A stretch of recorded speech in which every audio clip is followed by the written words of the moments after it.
Hello everyone, good morning. Welcome to my channel Barsa Kitchenes blog.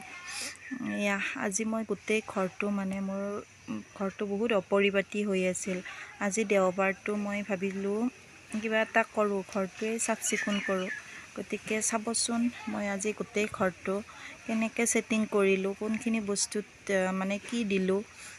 একো ভালেই কৰা নাই, আৰম্ভণিৰ পৰা দেখাইছোঁ কোনটো বস্তু কেনেকৈ ক'ত ৰাখোঁ। গোটেইখিনি চাই থাকিব আৰু কমেণ্ট কৰি জনাবচোন কোনটো বস্তু কোনখিনিত ৰাখিলে ভাল হয়, এইখিনি চাবচোন।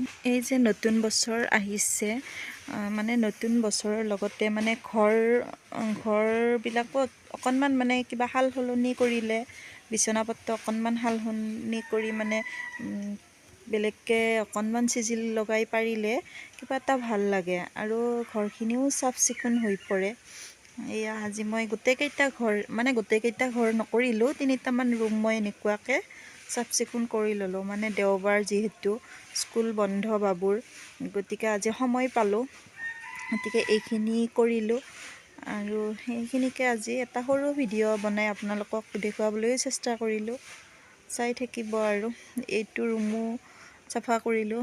সাধাৰণতে এইবিলাক ৰুমত আমাৰ সোমোৱা নহয়েই, বাবু মই দুটাহে মানুহ, গতিকে আমাৰ যিটো আমাৰ বেডৰুম সেইটোতে আমাৰ সময় যায়। চাওক, কামখিনি শেষ কৰিলোঁ আৰু এনেকৈ আজি ছেটিং কৰিলোঁ। বিচনাখিনি অকণমান বেলেগকৈ কৰিলোঁ আৰু দি দিলোঁ।